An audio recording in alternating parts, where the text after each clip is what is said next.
বহুল আলোচিত ২১শে আগস্ট গ্রেনেড হামলা মামলায় যাবজ্জীবন কারাদণ্ডপ্রাপ্ত তারেক রহমান ও মৃত্যুদণ্ডপ্রাপ্ত সাবেক স্বরাষ্ট্র প্রতিমন্ত্রী লুৎফুজ্জামান বাবর সহ সব আসামির খালাসের রায়ের বিরুদ্ধে রাষ্ট্রপক্ষের দায়ের করা আপিলের শুনানি চলছে। মঙ্গলবার সকাল ৯টা ৫৫ প্রধান বিচারপতি ডক্টর সৈয়দ রেফাত আহমেদের নেতৃত্বে ও ৬ বিচারপতির আপিল বেঞ্চে এ শুনানি শুরু হয়।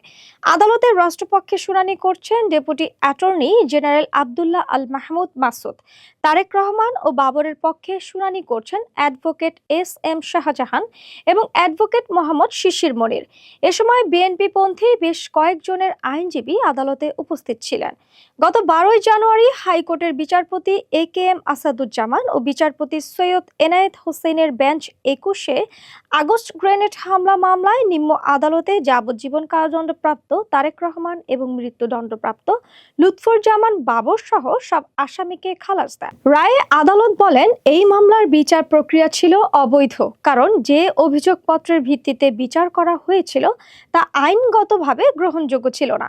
এরপর গত ১ জুন রাষ্ট্রপক্ষ খালাসের এই রায়ের বিরুদ্ধে আপিলের অনুমতি পায়। ২০১৮ সালের ১০ই অক্টোবর বিচারিক আদালত ২১শে আগস্ট গ্রেনেড হামলা ও হত্যা মামলায় সাবেক স্বরাষ্ট্র প্রতিমন্ত্রী লুৎফুজ্জামান বাবর, সাবেক উপমন্ত্রী আব্দুস সালাম পিন্টু সহ ১৯ জনকে মৃত্যুদণ্ড এবং বিএনপির ভারপ্রাপ্ত চেয়ারম্যান তারেক রহমান, খালেদা জিয়ার রাজনৈতিক সচিব হারিস চৌধুরী সহ ১৯ জনকে যাবজ্জীবন কারাদণ্ড দেন। ২০০৪ সালের ২১শে আগস্ট বিকেলে ঢাকার বঙ্গবন্ধু অ্যাভিনিউয়ে আওয়ামী লীগের সমাবেশে গ্রেনেড হামলা চালানো হয়।